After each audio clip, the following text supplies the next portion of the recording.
أعوذ بالله من الشيطان الرجيم بسم الله الرحمن الرحيم بسم الله والحمد لله والصلاة والسلام على رسول الله وعلى آله وصحبه ومن تبعهم بإحسان إلى يوم الدين أما بعد আজকে আমাদের যে বিষয় নিয়ে এখানে আলোচনা হয়েছে এটা কিন্তু মূলত আপনি বলেন এক বাক্যে যে দুনিয়ার মধ্যে সবচেয়ে গুরুত্বপূর্ণ বিষয় আমরা হয়তো এতটুকু জানি যে দুনিয়ার মধ্যে সবচেয়ে গুরুত্বপূর্ণ বিষয় হলো সঠিক ধর্ম সম্পর্কে জানা, দুনিয়ার সবচেয়ে সম্মানী যে সত্তা আল্লাহ তার সম্পর্কে জানা, দুনিয়ার সবচেয়ে সম্মানী সৃষ্টি নবী মুহাম্মদ রাসূলুল্লাহ তার কথা আমরা জানি।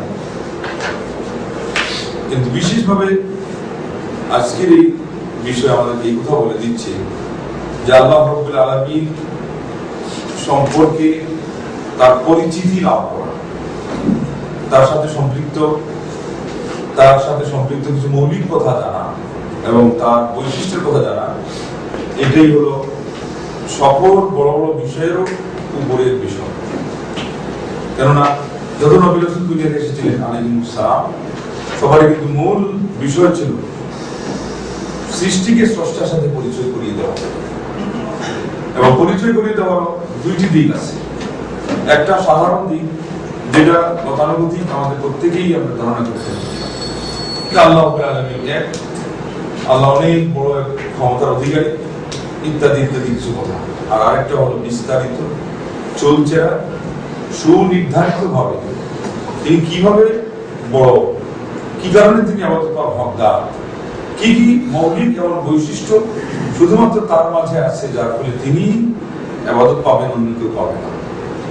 এবং তিনি আছেন কোথায়, কি করেছেন, কি করছেন, কি করেন, কি করবেন, আমাদের সাথে তার অনুগ্রহ অনুকম্পার পরিমাণ ও পরিধি কত দূর এবং কত প্রশস্ত, এটা হলো আসল।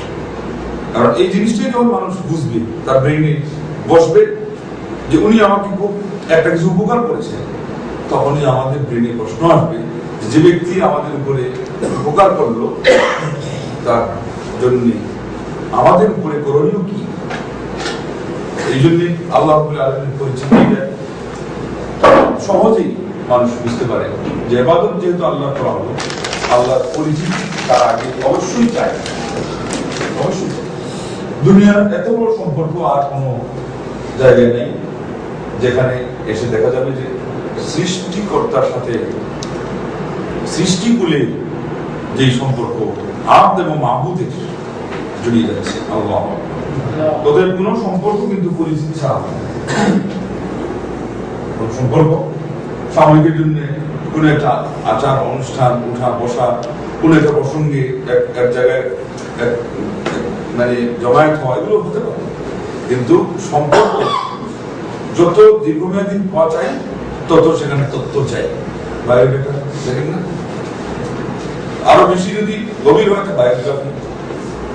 আল্লাহ রাব্বুল আলামিনের সম্পর্ক অপেক্ষা এত গভীর, এত দীর্ঘমেয়াদী, তার বান্দার সাথে আর কোনো সম্পর্কই নাই।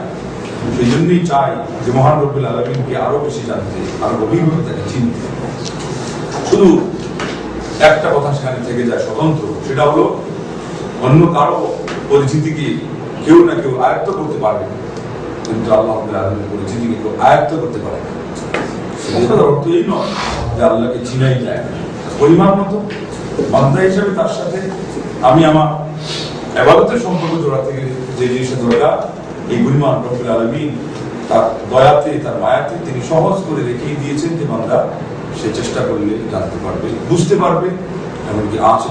আমরা আশ্চর্য হই যে আজকে আমাদের একদিকে আল্লাহকে দেখিয়ে দে, আল্লাহকে অনুভূতিতে এনে ফেলে, আল্লাহকে অন্তরেও নিয়ে জায়গা দিয়ে দে, আর অপরদিকে গিয়ে বলে যে আল্লাহ রাব্বুল আলামিনের বিষয়টা বাহিরে, সেখানে আমাদের কোনো কিছু জানার নেই, চিনার নেই। অন্ধভাবে আমাদেরকে যেটাই বলা হবে চোখ বন্ধ করে আমরা সেটাই মেনে নেব। এটা অত্যন্ত আশ্চর্য। এবার মূল কারণ হলেই যে এখানে কোনো দলিলের আশ্রয় নেওয়া হয় এইসব কথার মধ্যে তোতা পাখির মতো যে সমস্ত বুলি একজন আরেকজনকে শিক্ষা দেয়, এবং এগুলোকে ইমাম সাহেব রাহমাহুল্লাহ শয়তানের ওয়াসওয়াসা বলে আখ্যায়িত করেছেন, ওই সমস্ত কথা দিয়েই মানুষকে এই সমস্ত বেড়া যাবে আবদ্ধ রাখা হয়। এবং সহজে আমরা জানি যে জিনিসের কোনো মূল ভিত্তি থাকে না, সেখানে কে যে কোন কথা দিয়ে কাকে বুঝ দিবে এটা কোনো ভ্যালু থাকে না। আজকে আমাদের এর অবস্থা হয়েছে তাই, যে যাকে যেভাবে ইচ্ছা ব্যাখ্যা দিয়ে একটা কিছু বুঝ দিয়ে দিচ্ছে আর আমাদের জন্য না করে দিচ্ছে।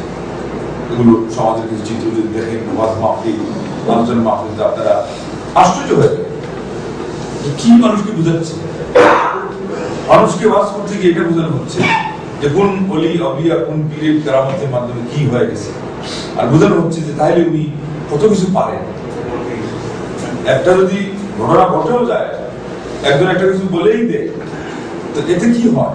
এতে গাইবের জানা হয়ে যায়। আজকে একটা আলোচনা শুনছিলাম, বলা হচ্ছে যে বেটারা নবী গাইব জানতে তাদের কষ্ট লাগে, নবী পরের পরে নবীর শিষ্যর শিষ্য কত গাইব জানে, বলে দিচ্ছে এত সাল পর্যন্ত ইংরেজদের শাসন চলবে, এত সালে অমুকের হাতে আবার দেশ স্বাধীন হবে, যা বলেছে তাই হয়েছে। ওদের গাইব শুধু নবী জানেন তা না, নবীর অনেক শিষ্যরা, নবীর যারা এই ভক্তের ভক্ত, তারাও গাইব জানেন।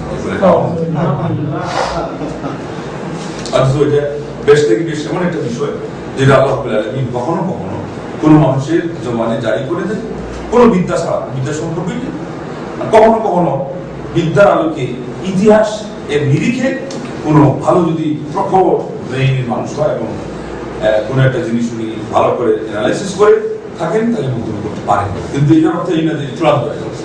আবহাওয়া বার্তা যেমন বলে দেয় যে মিনিটের সময় এত টাইমে এই ধরনের ঝড়ো হাওয়া হবে, আবহাওয়া কি প্রায় তো সত্য হয়ে যায়, তাহলে কি সেও কাটছে না? শুধু লক্ষণ উপলক্ষণ দেখে যেটা সে আজ করেছে মাত্র। কিভাবে এই সামান্য এতটুকু দিয়ে আমরা মাখলুককে খালিকে সমন্বয় করে তার উপরে উঠানোর জন্য অবচেষ্টায় লিপ্ত হয়ে যেতে পারি।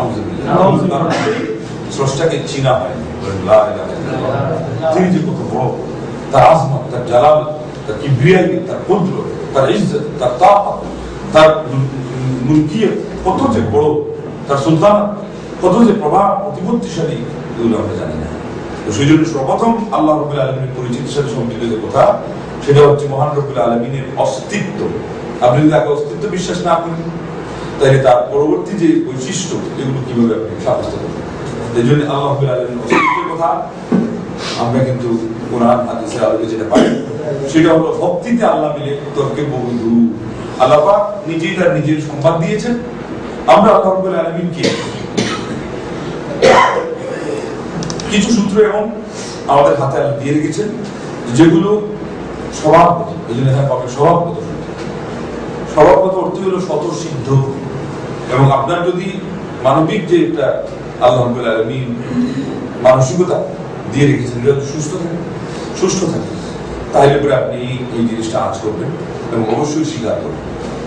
তো মহান রাব্বুল আলামিন এইগুলো কিছু জিনিস দিয়ে আবার এরপরে এই পরিমাণ অনুমতি দিয়েছেন যে তাকে, তার কথাকে কি পরিমাণ সত্য জানতে হবে, সেটা যারা সরলমনা তারা অনুভব করতে পারে। আর এরপরে বলে দিয়েছেন যে ভালো করে জেনে রাখো যে আমি একজন আসি, আমি স্রষ্টা, আমি একক স্রষ্টা, আমি সেই সাথে আবার রাসূলদের ধারাবাহিকতা এমন ভাবে লাগিয়ে রেখেছেন পৃথিবীর ইতিহাসে, একের পর এক মহা সত্যবাদী, মহা বিশ্বস্ততা যারা চূড়ান্ত পর্যায়ে, বিশ্বস্ততা যারা ছিলেন একেবারে আপনার মার্গে উপনীত, হিমাদ্রিতে আরোহিত, এই সমস্ত মানুষকে দিয়ে আল্লাহ সংবাদ দিয়েছেন যে আমি আসি।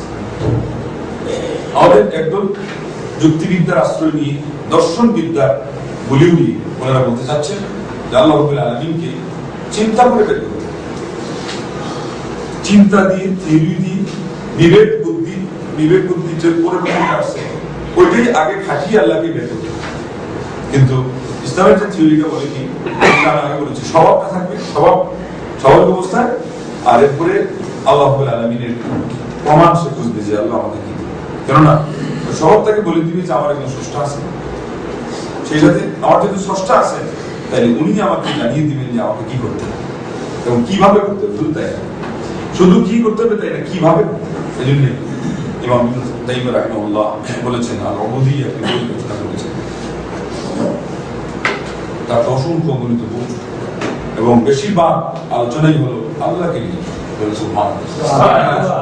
বিরাট বড় একটা বাস্তবতার কথা হকপন্থী আলিমদের কথা হয় দেখবেন আল্লাহকে কি আল্লাহ বিশেষে তারা যদি একটা কি মাসআলা বলে ওই কোরআনের সাথে মেলানোর চেষ্টা করবে, নবীর হাদিসের সাথে মেলানোর চেষ্টা করবে। তারা যদি একটা ডাক্তারি বিদ্যার কথা বলে, স্বাস্থ্যের কথা বলে, একটা জাগতিক বিষয়ের কথা বলে, শেষ পর্যন্ত গিয়ে দেখবেন তারা একটা না একটা আয়াত অথবা হাদিসের আশ্রয় নেওয়ার চেষ্টাই করে যাচ্ছে। এবং তার আরেকটা বাস্তব প্রমাণ হলো তাদের কোথায় আপনি সাল্লাল্লাহু আলাইহি ওয়াসাল্লাম আল্লাহ বলেছেন আর কালা রাসূলুল্লাহ সাল্লাল্লাহু আলাইহি ওয়াসাল্লাম নবী বলেছেন। এই কথার সাথে যখন আপনি আরেকটা দায়িত্ব সম্পর্কে সজাগ হবেন, তো আপনার একটা দ্রুত পড়া হবে, আপনার ইলম অর্জনের পাশাপাশি আপনার আমলও হচ্ছে। এই ইলমের মাহফিল থেকে বের হওয়া ছাড়াই আপনার ওই ইলম চর্চার মাহফিলে বসেই আপনি একটা আমল করছেন, যে আমলের পুরস্কার পৃথিবীতে নগদ, এবং একটাই আমল যেটা পুরস্কার নগদ, এটা হলো দুরূদ। মান সাল্লাল্লাহু আলাইহি ওয়া সাল্লাম সাল্লাল্লাহু আলাইহি বিহা আশরা। মুসলিম শরীফ, যে ব্যক্তি আমার উপরে একবার দুরূদ পড়বে এর বিনিময়ে আল্লাহ পাক তার উপরে 10টা রহমত। এবং এর রহমত, অনুগ্রহ, অনুকম্পা অনেক কিছু আমরা অনুবাদ করছি, কিন্তু ওই হাদিসের সেই সূর্যের আলোতে যখন যাবে সেই কিরণ থেকে অনেক দূরে ছিটকে পড়ে গেছে, তখন এটার অর্থ পাওয়া যায় আরো গভীর, এটা আরো আকর্ষণীয়। সেটা কি, যে যখনই আপনি দুরূদ পড়ছেন, হুবহু যখনই আপনি আল্লাহ এবং আল্লাহ রাসূলের কথা আলোচনা করলেন, আরো আজিমে আল্লাহ পাক তার বিশেষ ফেরেশতাদের সাথে আলোচনা করে দুরূদের কিন্তু গভীর অর্থ, যেটা আবু আলিয়া সহ অন্যান্য ইমামগণ উদ্ধার করেছেন, সেটা কিন্তু ওইটা বলেন সুবহানাল্লাহ। কারণ একবার আপনি আল্লাহ নবী সাল্লাল্লাহু আলাইহি ওয়াসাল্লামের উপরে এই জমিনে দুরূদ পড়বেন, 10 বার আল্লাহ পাক তার ফেরেশতাদের সামনে আপনার কথা আলোচনা আলোচনা করে যখন পুরস্কার বিতরণ করে, এই পুরস্কার ওই খামের ভিতরে করে কয়েক লাখ টাকা, কয়েক ডলার দেওয়ার সমান নয়। একটা অনুষ্ঠান ডেকে, বড় ভিআইপি মেহমানদেরকে ডেকে, একটা হল ভাড়া করে, কমিউনিটি সেন্টার একেবারে উন্নত মানের, যার পর নেই, 5 স্টার হোটেলের ভিতর দিয়েও যেটা সামাল দেওয়া যাবে না, আল্লাহ আসমান 7 আসমানের উপরে আর সাজিয়ে মহাপ্রভু আলামিন যেখানে তারা আসন নিয়েছেন, সেই জায়গায় তার কাছে যারা সাফারাতুল কিরামুল বারা, বিশেষ সম্মানিত ফেরেশতা, তাদের সাথে আল্লাহ রাব্বুল আলামিন এদের আলোচনা করেন, এদের প্রশংসা আল্লাহ রাব্বুল আলামিন বর্ষণ। এই প্রশংসা, আর আমরা যেটা আল্লাহ প্রশংসা করি এর মধ্যে আকাশ পাতাল বলতে, আমরা হলাম গোলাম হয়ে মাহবুদের প্রশংসা করতে যাই, বা মাহবুদ হয়ে বান্দার যখন প্রশংসা করবেন, এটা হলো তার জন্য প্রশংসা পত্র। যেমন শিক্ষক ছাত্রের জন্য প্রশংসা পত্র দেয়, বাবা তার ছেলেদের জন্য, ছেলের মধ্যে ভালো ছেলে প্রশংসা করবেন, এটা হলো তার সার্টিফাইড, এটা তার একটা মানে গ্রহণযোগ্যতা তার কাছে। এটা কোনো ইবাদত মূলক না, এটা বুঝতে ভালো। তবে এই আমরা এতটুকু বুঝতে পারলাম যে আল্লাহ রাব্বুল আলামিনের সত্তাটা আগে আছে বলে কথা, স্বভাব এবং আসমানি যে দলিল, এই দুইটার সমন্বয়ের মাধ্যমে আপনাকে জানতে হবে যে মহান রাব্বুল আলামিন আছে। স্বভাব জিনিসটা এটা কি, এটা দিয়ে কিভাবে মানে আল্লাহ রাব্বুল প্রমাণ পাওয়া যায়, এটা সহজে বুঝবেন। যে একটা গাধাকে যদি কেউ পিছন থেকে একটি আঘাত করে, তাহলে সে পিছনের দিকে তাকায়, কেন তাকায়? এই জন্য তাকায় যে কি জন্য আমাকে মারলো, শুধু এই জন্য তাকায় না আমার গায়ে মার পড়লো, এই জন্য তাকায় যে কি আমার মার। সে সহজে বুঝে গেছে যে আমার এখানে প্রহারটার জন্য একজন প্রহারকারী আছে। জিনিস এমন আছে যে স্বভাবই বলে দেয় যে এখানে একটা জিনিস কারণ আছে। এই বইটা আপনি এখানে টেবিলে রাখছেন, একটু বাইরে গেছেন, এসে দেখছেন যে বইটা এখানে নেই। স্বভাব কি বলে, এই বইটা একা একা হেঁটে গেছে নাকি কেউ সরাইছে? ওইটার নাম হলো স্বভাব। স্বভাব যদি সুস্থ থাকে, সুস্থ থাকে, স্বাভাবিক নিয়মের সাথে মিল করা যে কথাগুলো, এগুলোই স্বভাব ধরতে পারে। তাহলে এই বইটা সরাইতে গেলে যদি একজন তারক লাগে, এই এত বিশাল পৃথিবী এটা বানানোর জন্য একজন কর্তা লাগে না? স্রষ্টা লাগে, একজন কর্তা লাগে। এটা কিন্তু স্বভাব। এবং এই স্বভাব যদি ঠিক থাকে, তাহলে মূলগতভাবে আল্লাহ সত্তাকে সাব্যস্ত করার জন্য আর কোনো দলিলের প্রয়োজনই হয় না, সুস্থ থাকা সত্ত্বে। এই জন্য একজন বেদুনকে যখন বলা হয়েছিল যে কিভাবে আপনি বলেন যে আল্লাহ আছে, সাব্যস্ত করেন, আপনি তো শিক্ষিত বলছে تدل على البعيد وآثار الأقدام تدل على المسير فالسماء ذات بروج والأرض ذات فجاج والبحر ذات أمواج فكيف لا تدل على اللطيف الخبير। যদি একটি বিষ্ট, সেই বিষ্টা উঠে বিষ্টা প্রমাণ করে যেখানে একটা উট অতিক্রম করে গেছে, সেখানে সে বিচরণ করেছিল, ঘাস খেয়েছিল, আর যদি পদচিহ্ন প্রমাণ করে যে এখানে একজন চলমান ব্যক্তি অতিক্রম করে চলে গেছে, তাহলে পরে যে আসমান এত বিশাল বিশাল টাওয়ার নিয়ে আমাদের সামনে, মাথার সামনে দাঁড়িয়ে আছে, আল্লাহ বললেন যে বিবেকে আমাদের তারাও না, মহান রব্বুল আলামিন আসমানকে কোন ধরনের খুঁটি ছাড়াই রেখে দিয়েছে। সুবহানাল্লাহ। তবে কঠিন কঠিন ভারী ভারী জিনিস, জমিনে গিরিপথ, সরুপথ, পাহাড়, পর্বত, আপনার বিভিন্ন ধরনের মরুঅঞ্চল, মরুভূমি, এইসব জিনিসগুলো আছে। সাগরে উত্তাল তরঙ্গমালা আছে। এগুলো কি প্রমাণ করে না যে একজন সূক্ষ্মদর্শী, একজন সর্বজ্ঞতা, সব জানতা স্রষ্টা এখানে অবশ্যই আছে। আল্লাহ তার মানে যারা প্রশ্ন করেছে তাদেরও বিবেক যখন সুস্থ ছিল, তারা এখানে ঝগড়া করতেই যায়নি। কারণ ঝগড়া করা মানে হলো এখানে মানে যাকে বলে অনর্থক পেশা করা। সুষ্ঠু স্বভাব থাকলে, যেটা স্বভাবজাত জিনিস, এটাকে কিন্তু মানুষ অবশ্যই মেনে নেয়। আজকেও যাদের বিবেক ভালো আছে, এদেরকে অনেক কিছু শিক্ষা দিতে হয় না। মা বাবার সেবা করতে হবে, মানুষের স্বভাব সুস্থ থাকা পর্যন্ত এটা কাউকে বুঝাই দেওয়ার দরকার না, কোনো দলিলের প্রয়োজন নেই। কেন? সে সৃষ্টি হয়েই সে বুঝতে পেরেছে যে আমার কোনো মা বাবার অনুগ্রহ আছে। এবার মা বাবার অনুগ্রহের চেয়ে যদি স্রষ্টা সম্পর্কে কারো ধারণা থাকে, সহজে সে জানে যে আমার স্রষ্টার অনুগ্রহ আমার উপরে আরো বেশি।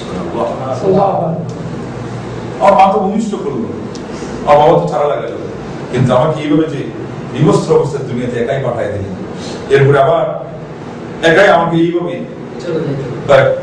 টুকরা সিলাইবিহীন কাপড়ে মানে মুড়িয়ে দিয়ে আবার বিদায় দেওয়া হবে, তাহলে আমার মা, আমার বাবা আমাকে নিজে মানতে পারেনি এবং তারা আমাকে ইচ্ছা করে আমাকে ধরে রাখতে পারেনি। অতএব যেই জিনিসটা আমার মা বাবারও হাতের কন্ট্রোলে পাইনি, এবং মায়ের পেটের গভীরে যিনি আমাকে খাদ্য পানীয় এগুলো সাপ্লাই দিয়েছেন, সরবরাহ করেছেন, এবং এরপরে দুনিয়াতে সময়ের চাহিদা অনুযায়ী রব বা ইউরব্বি অর্থাৎ পর্যায়ক্রমে সময় এবং চাহিদার পরিস্থিতি অনুযায়ী যে যাকে লালন করে তার নাম হলো রব। তো এই রুবিয়তের যে কাজ, এটা আমার মা বাবার চেয়ে আমার রব যিনি স্রষ্টা, তিনি আরো সূক্ষ্মভাবে, আরো গভীরভাবে, আরো গুরুত্ব সহকারে, আরো যত্ন সহকারে, আরো একেবারে আমার যেটা প্রয়োজন এবং আমার জন্য যেটা উপযুক্ত সেই জিনিসগুলো নির্ণয় করে, নিরূপণ করে আহকামুল হাকিমিন রব্বে হাকিম রব্বে করিম, তিনি আমার এই কাজগুলো পরিচালনা করেছেন। অতএব আমার ইবাদত করা তার কেবলমাত্র আল্লাহ। সেই সাথে যখন কোরআনের দলিল আপনি মিলাবেন, তো কয়টা দলিল আপনি নেবেন? সারা কোরআন যদি আপনার অন্তর্চক্ষু থাকে, তাহলে সমস্ত কোরআন এর এ টু জেড মহান সৃষ্টিকর্তার বিদ্যায় ভরপুর করেছে। যাই বলবে সেটা আল্লাহর কাজ, এবং সেখানে তার পক্ষ থেকে মেসেজ এসেছে। পিতামাতা যেই পরিমাণ না দয়া পরবশীয় সন্তানকে কোনো জিনিস তিলে তিলে শিক্ষা দেয়, মহান রব্বুল আলামিন কোরআনের একটি আয়াতে, একটি সূরায়, একটি তার পরতে পরতে, অঙ্গে অঙ্গে, পাঠে পাঠে তার বান্দাকে সেই জিনিসগুলো শিক্ষা দিয়েছে। আজকে বান্দা কেন অসহায়? বান্দা সেগুলো নেয়নি, কি নিয়েছে? আপনার সামান্য একটা জিনিস গুরুত্বপূর্ণ ব্যাপার আসলে আপনি যে পরিমাণ সহকারে তার পড়া না জানলেও আরেকজনের সাহায্য নিয়ে সেটা অনুভূতি নিয়ে আপনি বোঝার জন্য চেষ্টা করেন, এটার মধ্যে কি মেসেজটা আছে এটা জানার জন্য, এগুলো যে আমল করার জন্য চেষ্টা করেন। আমরা কি পরিমাণ করেছি, মাইকটা আমরা পেয়েছি সেই জায়গা। আল্লাহ রাব্বুল আলামিন সামান্যতম ত্রুটি করে মহান রব্বুল আলামিন ইন্না রাব্বাকুম লারাউফুর রহিম। সুবহানাল্লাহ। আল্লাহ রাব্বুল আলামিন কোরআনের মধ্যে সূরা নাহলে তার অনেক অনুগ্রহের কথা বলেছেন। সেই অনুগ্রহের মধ্যে আল্লাহ আমাদেরকে গোবর এবং রক্তের মাঝখান থেকে একেবারে নিষ্কাশন করেছেন বিশুদ্ধ এবং অত্যন্ত নিষ্কলুষ বিমিশ্রিত আপনার দুধ। সেখানে দুধের সাথে লিকুইড আরেকটা পাশাপাশি রক্ত অবস্থান করা সত্ত্বেও রক্তের এক তিল পরিমাণ কালার এখানে মিশ্রিত হয়, এবং তার পাশাপাশি দুর্গন্ধযুক্ত একটা গোবর পাশ করা সত্ত্বেও গোবরের সামান্যতম দুর্গন্ধ এখানে আসে না। এইভাবে আল্লাহ বলছেন যে আমি তোমাদের পোশাকের ব্যবস্থা করেছি, পোশাক আল্লাহর ব্যবস্থা করেছেন। এটা আমরা জানতাম না কিভাবে কি করতে হবে। আবাসনের ব্যবস্থা আল্লাহ করেছেন। একটা পিঁপড়া জানে কিভাবে আমার গর্ত খনন করে থাকতে হবে, মানুষ কিন্তু সেটা জানতো না। যদি স্রষ্টা থেকে না জানাতেন যে এইভাবে একটা ঘর করে এইভাবে এখন না বহুকতা আনিয়েছে দৃঢ়তা। আপনার বাসা আগে গুনি, এই পাখি জানে যে বাসা কেমনে গুনতে হবে। আর বাবুই পাখির বাসা দেখলে তো রীতিমতো ইঞ্জিনিয়াররা পর্যন্ত আপনার স্ট্রেঞ্জ চেয়ে থাকতে পারে, কিন্তু মানুষকে আল্লাহ রাব্বুল আলামিন করেছেন আশরাফুল মাখলুকাত, কিন্তু তার আবাসনের খবরটা আল্লাহ সরাসরি তার মধ্যে যোগ্যতা দেখেন। রব্বুল আলামিন দয়া অবশ্যই মা বাপ যখন কিছু জিনিস সযত্নে নিজের শিক্ষা দেওয়ার জন্য ইচ্ছা করে তার হাতে রেখে দেয়, আল্লাহ সেই জিনিস তার হাতে রেখে দিয়েছে। তুমি আমার হাত থেকে ছুটে না যাও, দূরে না যাও, লাগামহীন না। যখন তুমি বুঝবে যে আমি তোমাকে সযত্নে জিনিস শিক্ষা দিচ্ছি, তখন যেন তুমি আমারই ভক্ত হয়ে থাকো, আমার দরজারি ফকির ও ভিখারি হয়ে থাকো। তারপরেও বান্দা কেন এত দূরে সরে যায়? একদল বান্দাই তাদেরকে সরে যায়।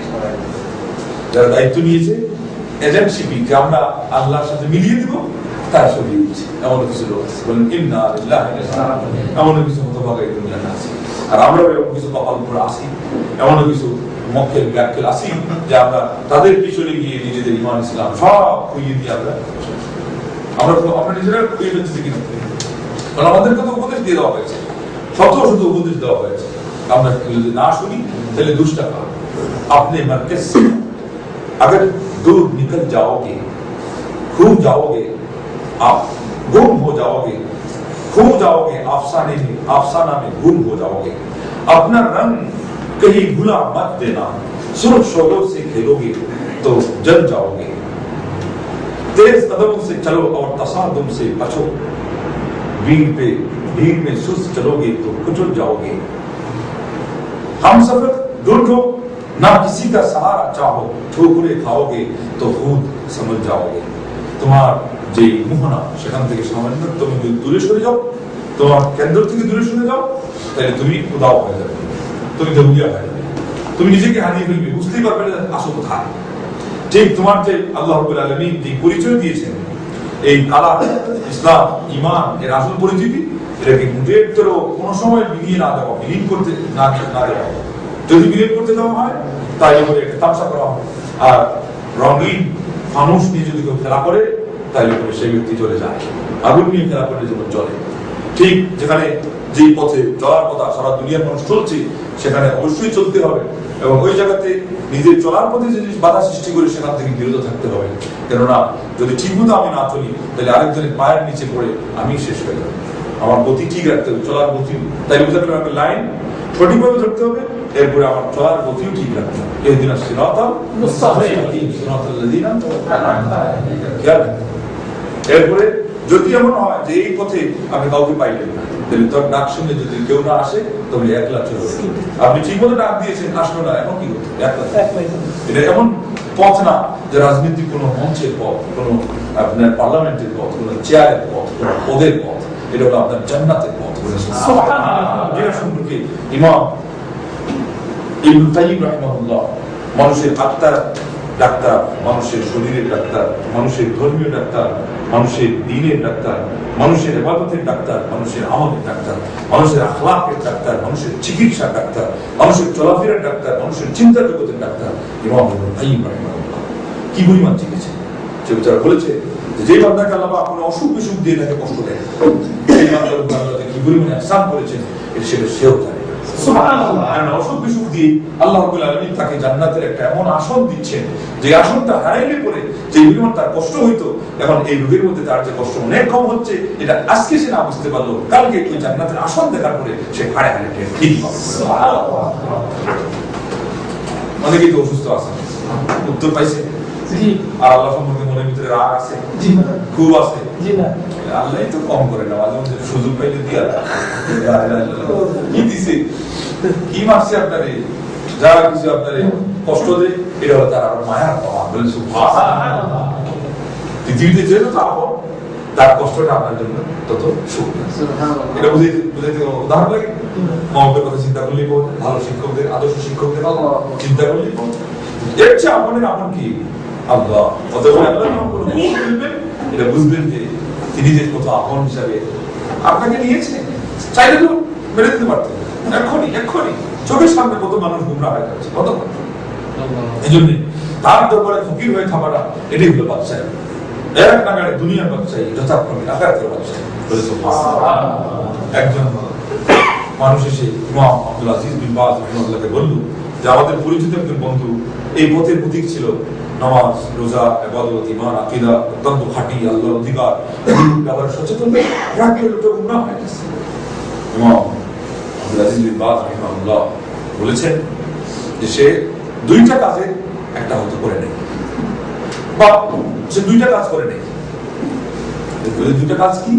একটা হলো সে আল্লাহর নিয়ামতের শুকরিয়া আদায় করে নেই, আর একটা হলো সে আল্লাহর কাছে, আল্লাহ যে তাকে যে পথ দেখিয়েছেন, হেদায়েতের পথ, ওই পথের ফকির নিজেকে বানায় আল্লাহকে বলে নেই যে আল্লাহ আমারে তুমি এই পথে রেখে দিও। সুবহানাল্লাহ, কি কাকে বলে এবং কার দরবারে ফকির হওয়া উচিত আমাদের এখনো চিনাই হয়নি, মনে না চিনলেও ঠিক মতো চিনা হয়নি। এই যার ফলে দেখা যায় যে এমনও ফকির আমরা আছি যার দরবারে আমি দাঁড়িয়েছি সে হলো ফকিরের ফকির। তাই বুঝা গেল আমরা ধনী তো চিনি না, ফকিরও চিনি না, কোনটা কি পরিমাণ ফকির আমরা জানি না, আছে না? একটা বুদ্ধিমান মানুষ গেল এক জায়গায়, গিয়ে বললো যে ওই বিষয়ে কোথায়, ওরা বললো একটু আগে দেখছি উনি বের হয়েছে ওদের মসজিদে, এদিকে কোথায় গেছে। তো আসলে ঘুরে ঘুরে গিয়ে দেখেছে মসজিদে আছে, দোয়া করতেছে। তো এই লোক ফিরত চলে যাচ্ছে, ঘটনাক্রমে এই লোকের কাছ দিয়ে যাচ্ছে। তো বলছে কি ব্যাপার, আপনি অনেক আগ্রহ করে আসলেন আর ওনার কথা জিজ্ঞাসা করলেন, আমি আপনাকে একটু বলেও দিলাম, হেল্প করলাম, আর এখন আপনি ওখানে গিয়ে কি দেখলেন আর ফিরত চলে যাচ্ছে।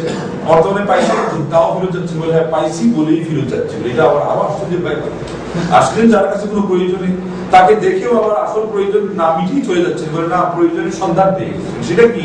বলে ওনাকে দেখছি যে মসজিদের প্রথম কাতারে দাঁড়িয়ে বসে বসে একা একা, দুনিয়ার কেউ যেখানে নাই সেখানে তিনি দুনিয়া এবং আখিরাতের বাদশা, দিন দুনিয়ার মালিক আল্লাহ মানে তিনি এইভাবে হাত তুলে তিনি এইভাবে হাজারি করছেন। তো আমি বুঝে গেছি যে আমার তো এটাই সহজ, আমার জন্য দরজা খোলা, তো ওনার ধর্ণা দরকার নেই, আমিও কি আমি যেখানে এটার নাম হলো অন্তর্চক্ষু, এটার নাম হলো দূরদর্শিতা, এটার নাম হলো আমার বন্ধুগণ, এটার নাম হলো একজন মানুষ যে তার নিজের শুভকামনা সে নিজে করতে জানে, এটা প্রমাণ। আর এর বিপরীতে যারা চলছে তারা যে নিজের পায়ে নিজের হাতে কোরআন মেরে ধ্বংস করে দিচ্ছে নিজের জীবন, এবং তার পরবর্তী সন্তানদের জীবনে সে বুঝতে পারছে না, কারণ পিতারা যে জিনিসগুলো গড়ে ওঠে তার সন্তান সেই জিনিসগুলো।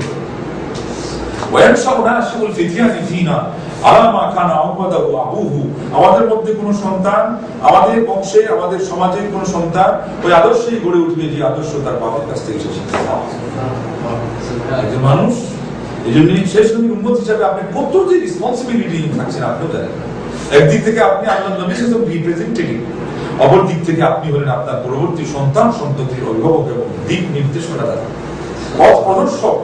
আবার তাদের দায়ী ওখানে যখন জবাব দিতে লাগবে যে दिन की सूरज डूब रही है, हम लोगों के सामने रोज महशर क्या जवाब है, मुस्तफा के सामने আমাদের চোখের সামনে দিনের সূর্য ডুবে যাচ্ছে, আমাদের চোখের সামনে এই পরিমাণ দিব্যমান সূর্য যেটা ঝলমলায়মান, নবী সাল্লাল্লাহু আলাইহি ওয়াসাল্লাম সেটাকে জ্বালিয়ে প্রজ্বলিত করে রেখে চলে গেলেন আমানত হিসাবে, সেটা ডুবে গেল, আমি দেখলাম না, আমি ভ্রুক্ষেপ করলাম না, আর কি আমাদের দিন তার সামনে কি জবাব? এটা একটা জবাবদেহিতা। অপরদিকে আপনার পরবর্তী যারা অনুসারী তাদের জবাবদেহিতা, তারা কি আমাদের কাছে বলবে রব্বানা আরিনাল লাদাইনি আদাল্লানা মিনাল জিন্নি ওয়াল ইনসি নাজআলহুমা তাহতা আকদামিনা লিয়াকুনা মিনাল আসফালিন। প্রভু হে, আমরা জিন হয়ে বলছি, ইনসান হয়ে বলছি, মানুষেরও দায়িত্ব আছে, জিনদেরও দায়িত্ব আছে। তাদের আজকে এই আয়াত থেকে শিক্ষা নেওয়ার কথা আছে, তাদের সন্তানদেরকে, উত্তরসূরিদেরকে তারা যদি শিক্ষা না দেয়, তার কিয়ামতের দিন আল্লাহ ফাঁসি কাষ্টে তারা যখন ঝুলন্ত অবস্থায় নিজেকে পাবে, তখন বলবে যে আমাদের জন্য যারা দায়ী এই ফাঁসি কাষ্টে ঝুলানো, এরা হলো আমাদের অভিভাবক, আল্লাহ এদেরকে আগে তুমি এনে দাও, তাদেরকে আমাদের পায়ের নিচে পদদলিত করে জাহান্নামে অতল গহ্বর করে তলিয়ে দেই, এরপরে না হয় আমরা যে কোনো জাহান্নামের স্তরে জ্বলি, কষ্ট বিশেষ একটা হবে না, এর চেয়ে কষ্ট আমি মিটবে ওই জায়গায়। এরা আমাদেরকে কি পরিমাণ ক্ষতিগ্রস্ত করেছে, সেই কষ্টের জ্বালায় আমরা আরো জ্বলছি।